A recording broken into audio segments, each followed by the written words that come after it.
Olá, graça e paz, tudo bom com você? Estamos aqui para mais uma aula da nossa confissão de fé. Vamos estudar mais um capítulo da confissão de fé de Westminster para o nosso aprendizado doutrinário e para o nosso crescimento também na fé, porque aqui nós não apenas crescemos intelectualmente, mas também crescemos espiritualmente. Nós hoje vamos estudar o capítulo 18 da Confissão de Fé, que trata a respeito da certeza da graça e da salvação, né? E eu quero iniciar essa nossa aula dizendo que quando a gente programa uma viagem, a gente sabe para onde a gente vai, né? Daí, se alguém perguntar, você está viajando para onde? Para onde é que você está indo? Aí a gente responde assim, eu estou indo para São Paulo, eu estou indo para Rio de Janeiro, eu estou indo para Recife, eu estou indo para Fortaleza, eu estou indo para qualquer lugar do Brasil ou do mundo. Então a gente programa uma viagem e a gente sabe para onde a gente vai. E a gente não tem dúvida disso, né? Para onde a gente vai. O mesmo acontece com a nossa vida espiritual. É possível nós programarmos a nossa vida espiritual de tal forma que nós podemos dizer que a nossa viagem espiritual se dará num determinado destino. Então, de sorte que se alguém pergunta assim, qual é o seu destino final, o destino espiritual de sua alma? E nós podemos então dizer, meu destino final é o céu, é para lá que eu estou indo, é para lá que eu estou programando minha vida, que eu estou arranjando minha vida para chegar. Então, do jeito que a gente pode se programar para chegar num destino aqui na Terra, a gente pode programar nossa vida espiritual, preparar nossa vida espiritual, de tal forma que a gente, além de estar indo para o céu, a gente saber que está indo para lá. Porque é possível, como a gente vai ver no nosso estudo, é possível que uma pessoa esteja indo para o céu e ela não tenha certeza disso. Ela não tenha certeza disso. Ela tem uma esperança de que chegue no céu, mas ela não diz assim, eu tenho certeza que estou indo para o céu, né? Então tem muita gente assim, né? Então é sobre isso a nossa aula hoje, repito, no capítulo 18 da Confissão de Fé de Westminster, que fala sobre a certeza da graça e da salvação, tá? Então, vamos esboçar aqui alguns pontos, vamos analisar alguns pontos extraídos da própria Confissão de Fé. Em primeiro lugar, nós temos aqui um verdadeiro crente em Cristo, pode sim ter certeza da sua salvação, né? Um verdadeiro crente em Cristo pode ter sim sua certeza da salvação, pode saber que vai para o céu. A Confissão de Fé, quanto a esse ponto, diz, os que verdadeiramente creem no Senhor Jesus e o amam com sinceridade, procurando andar diante dele com toda a boa consciência, podem, nesta vida, certificar-se de se acharem em estado de graça e podem regozijar-se na esperança da glória de Deus. Então, veja que essa passagem diz que aquele que de fato crê em Jesus, ou seja, nós estamos levando em conta aqui um crente genuíno, não é um mero frequentador de igreja, mas um crente genuíno. O que é um crente genuíno? É aquele que se arrependeu dos seus pecados, que já abandonou seus pecados, que já entregou sua vida a Jesus, aquele que de fato crê em Jesus Cristo. Não é um fingido, não é hipócrita, mas é alguém que anda de fato diante de Deus em boa consciência. Então é possível que essa pessoa, que esse irmão, que essa irmã, se certifique de se achar no estado de graça ou no estado de salvação, de conversão, e então esse irmão pode se regozijar na esperança da glória de Deus. Esperança no ensino bíblico não é esperança do que a gente pensa aqui na Terra, ou do que as pessoas pensam aqui na Terra, né? Então, para aquele que não é crente, esperança é uma coisa que ele almeja, que ele deseja, que ele anseia que aconteça, mas ele não tem certeza disso. Mas a esperança bíblica é uma certeza quanto ao futuro.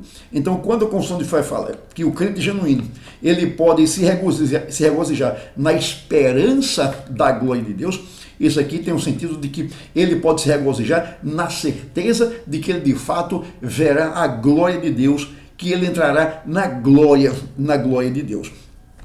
Essa é uma esperança que todo crente genuíno de fato pode ter. A Bíblia fala sobre isso. Por exemplo, João 3, 16, né? João 3, verso 16, e o verso 36, a parte B do verso 36, diz assim: porque Deus amou ao mundo de tal maneira que deu seu Filho unigênito, para que todo o que nele crê. Então, aqui está se referindo a crente genuíno, crente verdadeiro, para que todo o que nele crê não pereça, mas tenha a vida eterna.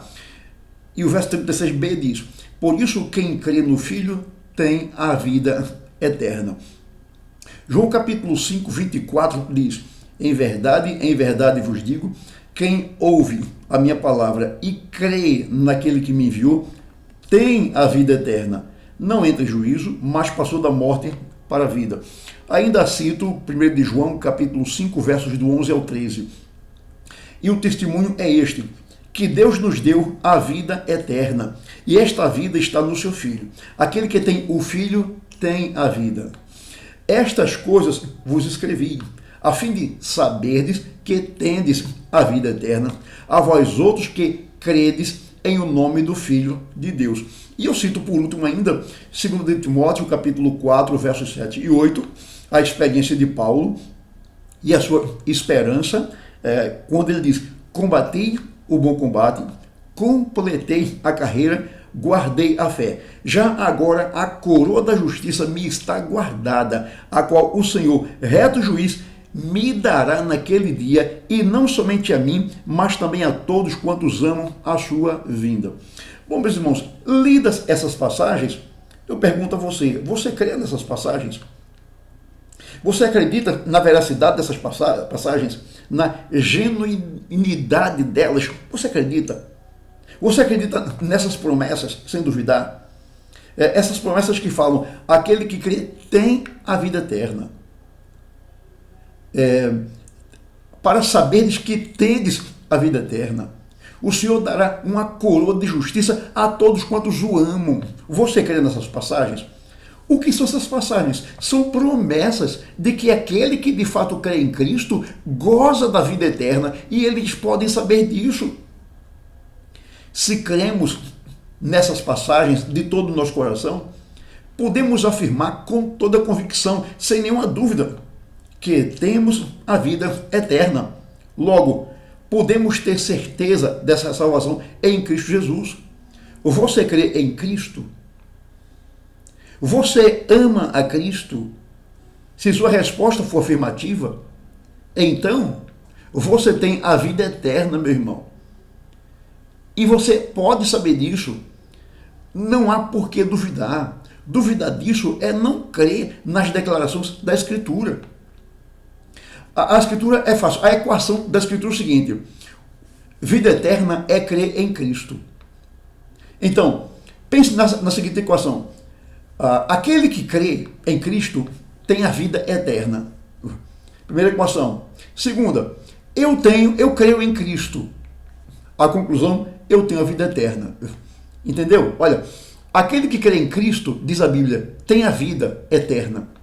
Eu creio em Cristo. Qual é a conclusão? Eu tenho uma vida eterna. É simples assim. A equação bíblica é assim.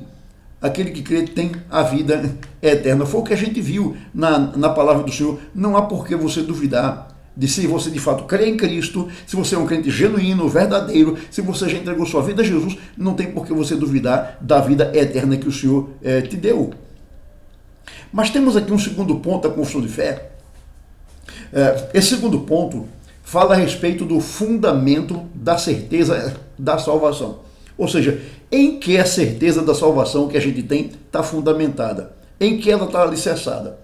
A certeza da salvação ou da vida eterna que o crente tem não se fundamenta no próprio crente, não se fundamenta nos méritos do crente ou no seu caráter, não se fundamenta nas suas obras, naquilo que ele faz, mas se fundamenta na divina verdade das promessas de salvação que a gente acabou de ler. Então a certeza do crente se fundamenta nessas promessas que a gente acabou de ler. Aquele que ouve minha palavra e crê naquele que me enviou tem a vida eterna. Aquele que tem o Filho tem a vida. Aquele que crê no Filho tem a vida. Essa é a promessa. Então a nossa salvação se fundamenta, se alicerça nessas promessas de salvação. E mais, ela se alicerça no testemunho do Espírito de adoção. que testifica com nossos espíritos sermos nós filhos de Deus. Se fundamenta no testemunho desse Espírito Santo, que é o penhor de nossa herança, por quem somos selados para o dia da redenção.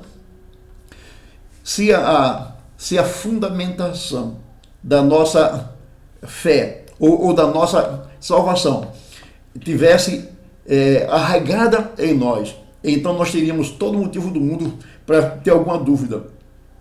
Mas a nossa certeza, irmãos, está fundamentada naquilo que a palavra de Deus promete. O Senhor Deus é um Deus fiel no seu caráter e Ele não deixa de cumprir sua promessa.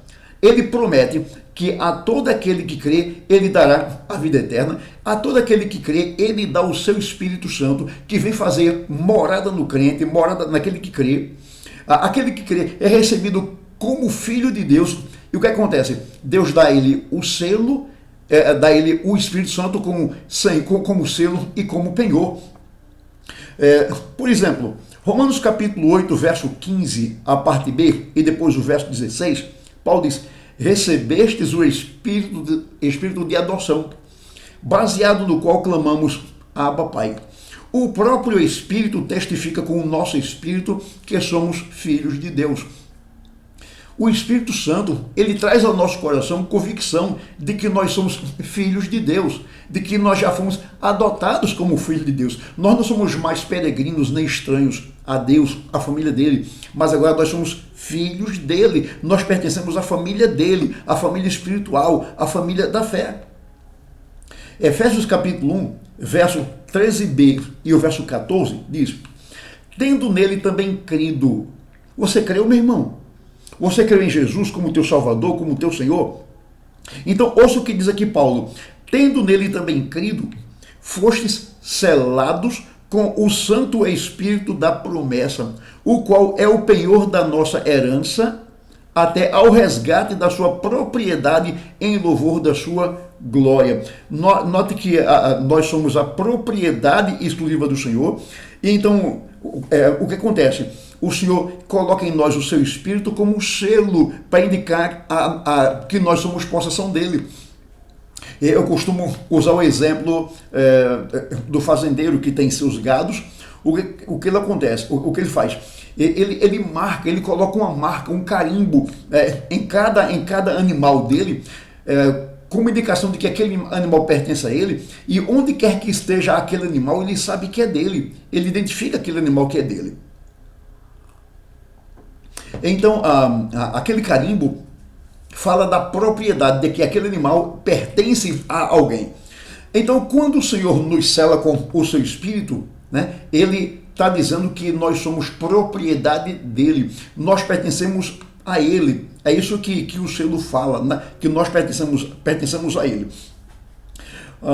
Então, consequentemente, uma vez que nós somos do Senhor e somos selados pelo Senhor, e que o selo fala de propriedade, então, consequentemente, o Senhor guarda e protege aqueles que são seus, né? E então ele nos dá o selo para dizer que nós somos dele, e então ele nos guarda e nos protege. Mas o Espírito em nós, ele não age apenas como selo, mas ele age também como penhor, né? O penhor é uma garantia de que uma transação será de fato concretizada, será completada. Então, o Espírito Santo em nós garante ao crente que a obra que o Senhor começou a realizar na vida dele será completada até ao dia de Cristo Jesus. Ou seja, essas duas figuras, do selo e do penhor, garantem que o crente pertence ao Senhor e que ele chegará à glória eterna. Portanto, o crente pode gozar da certeza da salvação, né? O crente não precisa ter dúvida disso. Ele pode crer que ele gozará da certeza da salvação em Cristo Jesus. Então, nós cremos nisso, fundamentados na promessa de Deus, fundamentado naquilo que a Bíblia promete, naquilo que a Bíblia ensina a respeito da salvação, a respeito da vida eterna que o Senhor nos dá. Um terceiro ponto tratado pela confissão de fé é o seguinte: um crente pode lutar e ter muitas dificuldades antes de ter certeza de sua salvação. né? Ou seja, é possível que um crente seja de fato crente, que ele ame o Senhor, que ele ande com o Senhor, e mesmo assim ele ainda tem que lutar muito para obter essa convicção, para obter a certeza de que de fato ele está caminhando para a glória. Certo crente, né, um crente pode rapidamente obter a certeza de sua salvação, né? A pessoa se converteu a Cristo, é um crente no Senhor Jesus Cristo, e ele aprendendo da palavra, estudando a palavra, então rapidamente ele pode chegar à convicção da salvação, né? E ele não tem nenhuma dúvida de que está salvo. Já com outro, não acontece tão facilmente assim, né? Já outro pode ainda ter alguma dúvida da sua salvação. Eu me lembro que alguns anos atrás eu estava dando uma palestra num acampamento de carnaval, e eu estava falando exatamente sobre a salvação. Quando lá atrás uma moça levantou a mão e disse: pastor, eu já sou crente. Na época ela falou, né? Eu já sou crente há mais de 3 anos. E eu ainda não consegui obter a certeza da minha salvação, né? Eu disse para ela que o fato de que ela não tinha obtido a certeza da salvação não significa que ela não era salva, né? Mas quando a gente não tem essa certeza, a gente fica assim, a gente fica inseguro. Por isso que é bom o crente se esforçar para buscar ter a certeza da salvação, o gozo da salvação. Então tem crente que pode esperar muito, muito e lutar com muitas dificuldades para obter a certeza da salvação. Contudo, sendo pelo Espírito habilitado a conhecer as coisas que lhes são livremente dadas por Deus, ele pode alcançar essa certeza no devido uso dos meios ordinários. Então, o crente, ele é crente de verdade, ele é habilitado pelo Espírito Santo a conhecer as coisas que Deus promete na sua palavra, e então ele pode chegar à conclusão de que, de fato, ele é uma pessoa crente quando ele faz uso dos meios ordinários. O que são esses meios ordinários que o crente deve usar para que finalmente ele chegue à convicção da salvação? Os meios ordinários são a oração diária em casa, a oração diária, a leitura diária da Bíblia, né? Além da participação dos cultos públicos, onde nós somos edificados com a pregação da palavra de Deus, uma boa exposição da palavra do Senhor. Somos edificados com a participação dos sacramentos, sobretudo o sacramento da ceia do Senhor, que a gente toma regularmente todo mês. Somos edificados na comunhão com os irmãos. Então, esses são meios ordinários, que fazendo uso deles, que não negligenciando esses meios, né, que é dever do crente fazer uso desses meios. Então, fazendo uso desses meios, o crente, então ele pode ter seu coração confirmado em paz e gozo, em amor e gratidão para com Deus, né? E então ele chega à convicção de salvação. Então, meu irmão, se você ainda não tem a certeza da salvação, ore ao Senhor por isso. Ore por isso, leia a palavra do Senhor, marque, anote aqueles textos que falam da promessa do Senhor, anote lá e diga assim: eu creio nisso. Então, se eu creio nisso aqui, de todo o meu coração, eu não tenho por que ter dúvida da minha salvação.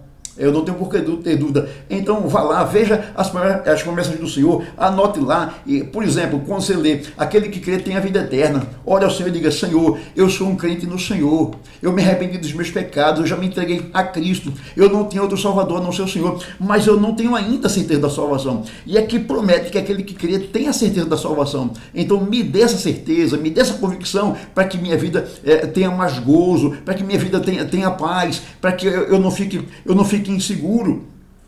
Então, se você fizer isso, se utilizar dos meios ordinários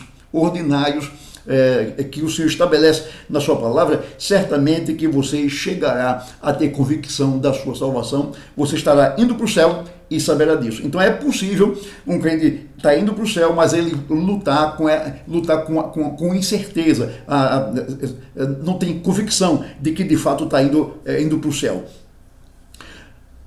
Uma coisa que nós temos que aprender, meus irmãos, é que tanto a perseverança, né, a perseverança dos crentes, bem como a certeza que eles têm de que estão salvos, é uma obra de Deus, que é começada, preservada e concluída nos crentes. É Deus que nos preserva na fé, é Deus que nos preserva no serviço dele, é Deus que nos preserva na comunhão com ele, é Deus que nos preserva na sua família. né? E é Deus quem conclui essa obra que ele começou em nós de salvação. Deus não para uma obra no meio do caminho. Deus não é como a gente começa uma obra e para no meio do caminho. Mas com Deus não é assim. Deus não começa uma obra e para no meio do caminho.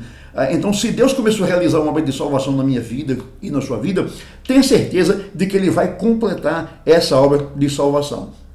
Então, a perseverança do crente, bem como a certeza que o crente tem da salvação, não está baseada naquilo que o crente é ou naquilo que o crente faz, mas está baseado naquilo que Deus faz. Logo, na salvação bíblica, não há espaço para alguém dizer, eu estou fazendo com que possa merecer a salvação. Eu já encontrei gente dizendo isso, crente dizendo isso, eu estou fazendo por onde merecer a salvação, como se a salvação fosse uma questão de mérito humano, dependendo da obra humana, da ação humana. Irmãos, ninguém merece a salvação, porque todos são pecadores, destituídos da graça de Deus, da glória de Deus, caminhando para a perdição. A salvação é a questão de graça do Senhor. Deus coloca em nós seu coração, Deus coloca em nós sua misericórdia, Deus coloca em nós o seu amor, a sua graça, e Ele nos salva. Então a salvação não é questão de mérito nosso, não é questão de ação nossa, do que eu faço ou deixo de fazer, mas é uma questão de graça do Senhor. E eu recebo essa salvação pela fé. Então o Senhor me conduz graciosamente à fé, Ele me dá o dom da fé para que eu receba a graça da salvação. Somos salvos pela graça de Deus, mediante a fé na obra que Jesus realizou na cruz do Calvário. Então não tem espaço na salvação bíblica para essa coisa de eu estou fazendo por onde merecer a minha salvação. Ninguém merece a salvação. A salvação é questão de graça e não de méritos. Por exemplo, Gálatas capítulo 2 e o verso 16, Paulo diz, sabendo, contudo, que o homem não é justificado por obras da lei, e sim mediante a fé em Jesus Cristo, para que fôssemos justificados pela fé em Cristo e não por obras da lei, pois por obras da lei ninguém será justificado. Então a pessoa que diz, eu estou fazendo por onde ser salvo, ela está confiando nela, nos méritos dela. Então quem confia nos méritos dela não pode ser salvo. Só podemos ser salvos com base nos méritos de Cristo.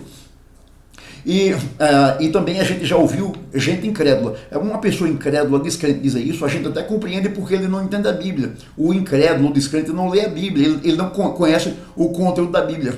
Então o crente, o descrente, ele pode dizer, bom, se Deus achar que eu mereço ir para o céu, então Ele vai me levar para o céu.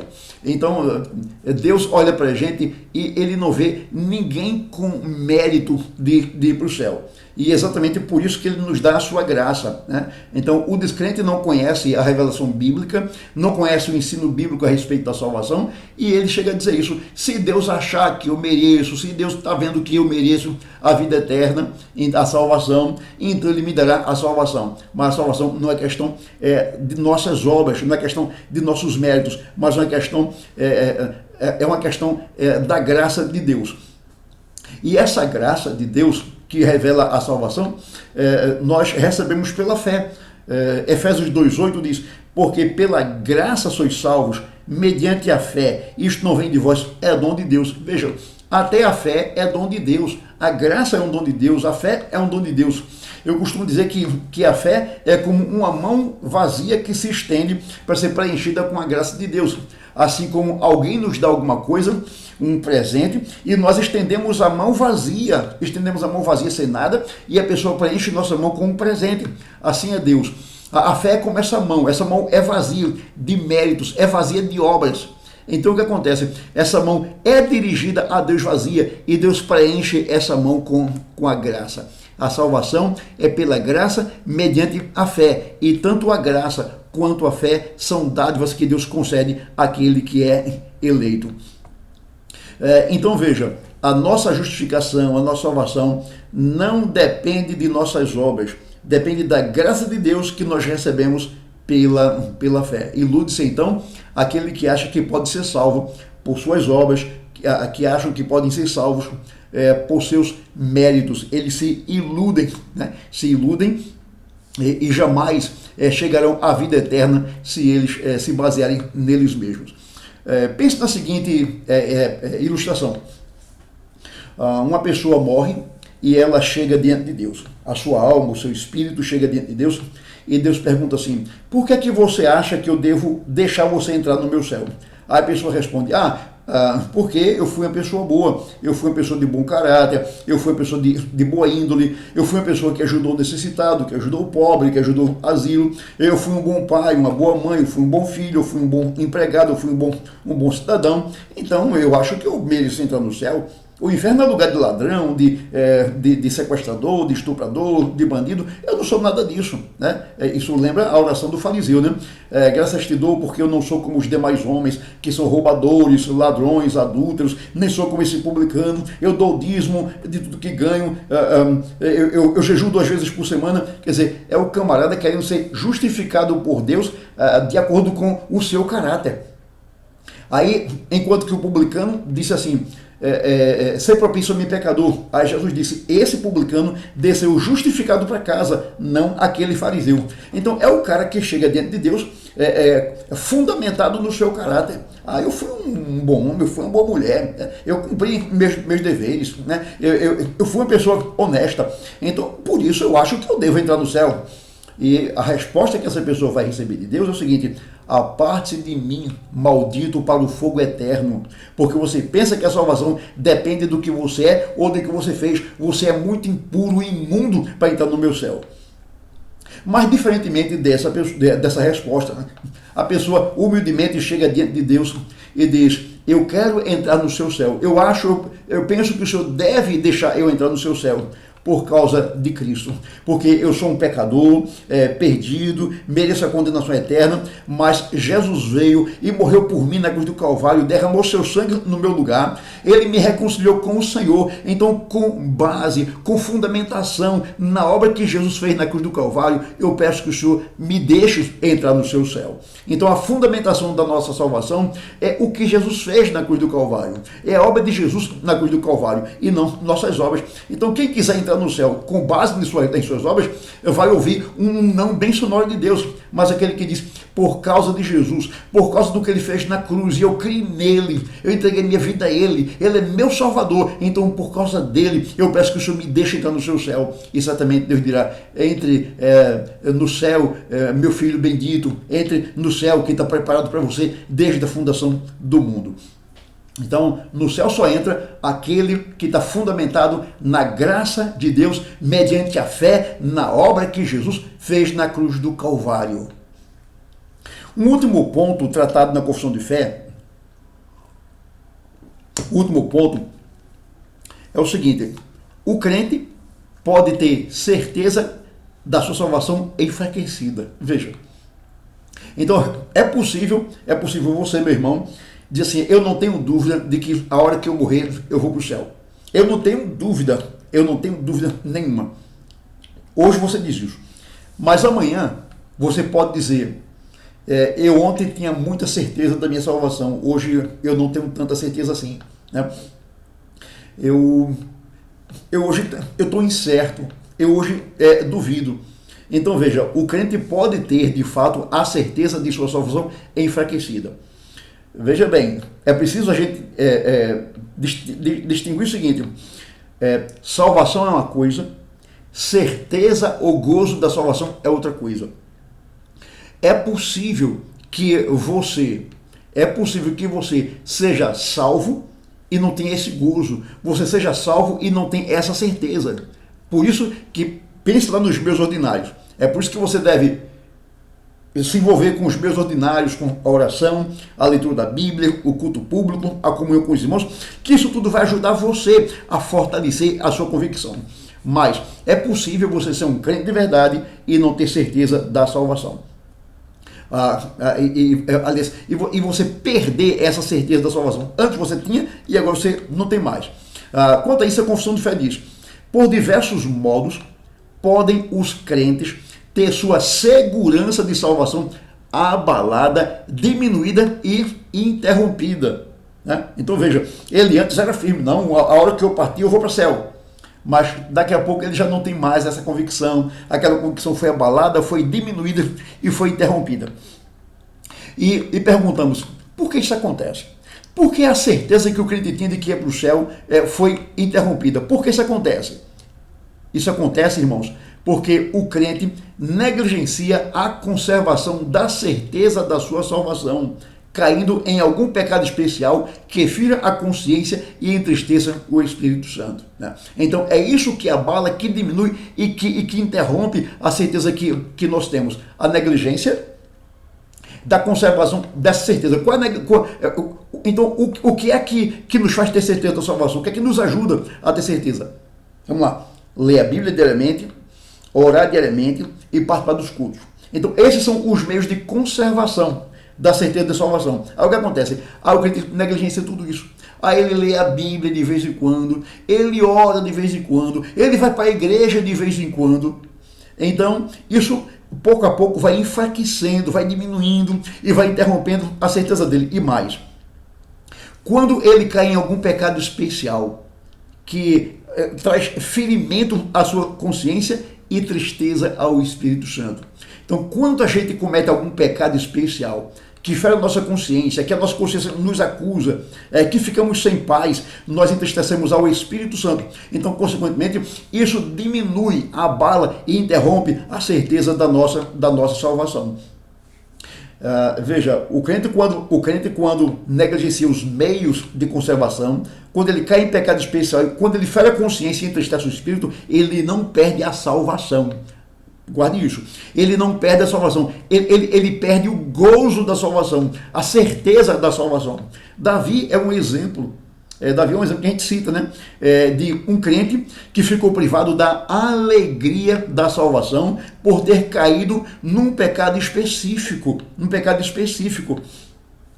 Então, ali no Salmo 51, a gente quando lê o relato de Davi lá em Samuel, o que Davi fez? Tiago diz que aquele que guarda 9 mandamentos da lei de Deus e quebra um só, ele se torna réu, culpado de todos os 10. Davi ali, a gente pode listar que Davi quebrou 3 mandamentos da lei de Deus. Olha, se quebrar um só, já quebra os 10, imagina quebrar 3.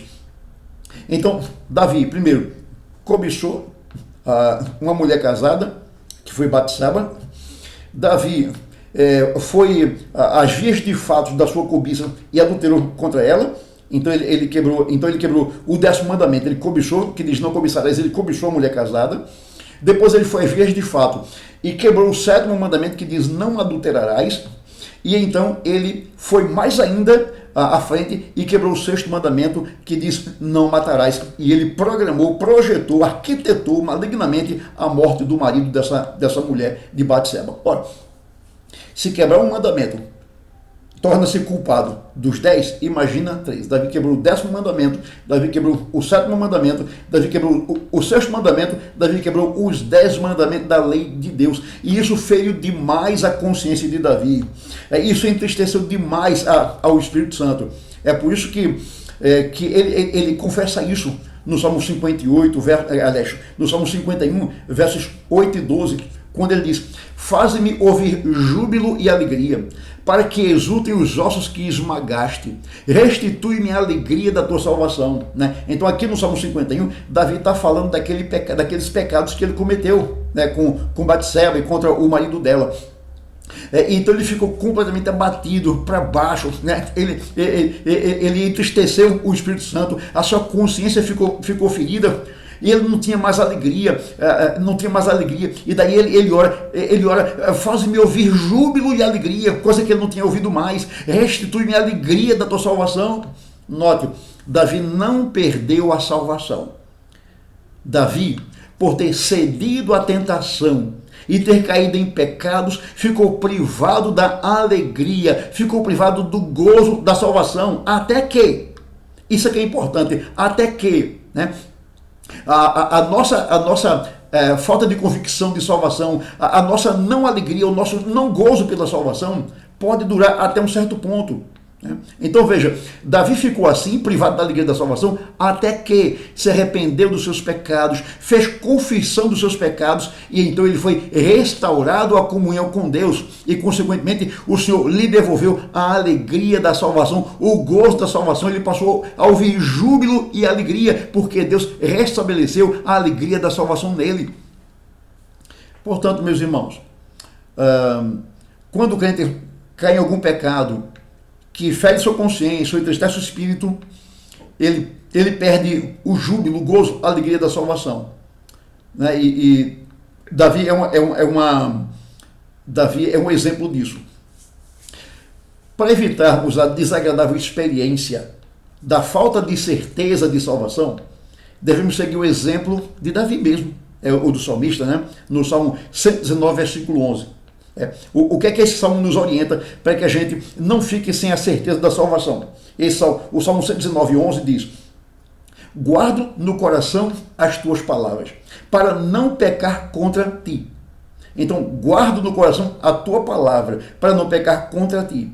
Bem como nós devemos seguir o ensino de Paulo em 1 Coríntios 10, 13, quando Paulo diz: não vos sobreveio tentação que não fosse humana, mas Deus é fiel e não permitirá que sejais tentados além das vossas forças. Pelo contrário, juntamente com a tentação, vos proverá livramento, de sorte que a possais suportar. Ou seja, devemos guardar a palavra de Deus no coração. Guardar no coração significa praticar a palavra, observar a palavra, crer nas suas promessas, mas ficar alerta quanto às suas advertências sobre o pecado. Isso aqui é pecado e eu vou me guardar para não cair nesse pecado. Né? Então, devemos guardar a palavra de Deus no coração e devemos saber, conforme diz Paulo, que Deus providenciou para nós um escape na hora da tentação. Nós não devemos arranjar desculpas para cair em pecado porque veio tentação sobre nós. Note que nessa passagem de Paulo, em 1 Coríntios, ele diz que a tentação que veio sobre nós foi humana. Mesmo assim, diz que Deus é fiel, Deus está conosco e Ele nos dará forças para que nós suportemos a tentação. Para que nós suportemos a tentação. Então, nós não devemos arranjar desculpas para cair em tentação, para ceder à tentação. Também é preciso você entender, meu irmão, que ser tentado é uma coisa, pecar é outra coisa. O fato de que você foi terrivelmente tentado não significa que você pecou. Você só peca quando você cede à tentação. Lembra da ilustração? Eu não posso impedir que um pássaro pouse na minha cabeça, mas eu posso impedir que ele faça um ninho na minha cabeça. Né? Então o passarinho pousou na minha cabeça, eu enxoto o passarinho, eu espanto o passarinho. Né? Então eu posso não impedir que venha um pensamento ruim na minha cabeça, que venha um pensamento pecaminoso na minha mente, mas eu posso impedir que ele frutifique, que ele crie uma árvore com seus frutos. Eu posso espantar esses maus pensamentos, esses pensamentos pecaminosos da minha mente. Então, tentado todo mundo é. Jesus, inclusive, foi tentado, mas ele nunca cedeu a nenhuma tentação. Então, quando a tentação bater a sua porta, você não tem que abrir a porta e dar as boas-vindas para ela, você não tem que chamar a tentação para dançar. Ela pode chegar e você dizer: pai, daí para lá, eu não quero negócio com você. O Senhor diz que Ele nos dá o escape, Ele nos dá o escape para fugir da tentação. Então, nos apropriemos desse escape do Senhor para que a gente não caia em tentação. A gente não cai em tentação quando a gente tem uma vida de oração, quando a gente tem uma vida de estudo e meditação da palavra do Senhor. Aí a gente não cai em tentação, a gente não cede à tentação, mas a gente encontra a força do Senhor para dizer não à tentação. Portanto, irmão, faça isso. Aquela oração que Jesus ensinou, a oração do Pai Nosso, em Mateus capítulo 6, não nos deixes cair em tentação. Né? Então, na hora da tentação, diga: Senhor, a tentação está forte, ela veio ao meu coração, mas eu te peço que o Senhor me dê a graça e a força para que eu resista a ela, para que eu não ceda à tentação, não caia em pecado, não fira a minha consciência, não entristeça o teu espírito e perca o gozo, o júbilo, a alegria, a certeza da salvação. A nossa conclusão é a seguinte: Na aula de hoje, vimos que um crente genuíno pode, nesta vida, ter segurança de salvação. Vimos que o fundamento da salvação do crente não está nele mesmo, no seu caráter, nas suas obras, no que ele faz, mas o fundamento da salvação está em Deus, naquilo que Deus faz por nós, por sua graça, mediante Jesus Cristo. Vimos que há crentes que rapidamente podem ter certeza de sua salvação, enquanto outros lutam com muitas dificuldades para obter essa certeza. E vimos que um crente, por conta de sua negligência, por ceder à tentação e cair em algum pecado específico, ele pode ter sua certeza de salvação abalada, diminuída, enfraquecida. E ele continuará assim, nesse estado de falta de gozo, de alegria, falta de certeza da salvação, falta de convicção de salvação. Ele continuará nesse estado até que ele se arrependa do seu pecado, faça confissão do seu pecado e abandone o seu pecado. Quando ele tomar essa decisão de se arrepender, confessar o pecado e abandonar o pecado, então Deus o perdoará e restaurará a alegria perdida da salvação. Faço votos que cada um de vocês não tenha dúvida da salvação, mas que cada um de vocês tenha a mais firme convicção de salvação. Pensa assim, a Bíblia diz, aquele que crê tem a vida eterna, é salvo. Eu creio, logo eu tenho a salvação, eu tenho a vida eterna. Creia nessa promessa do Senhor, meu irmão. Deus abençoe a cada um de vocês, no nome de Jesus. Amém.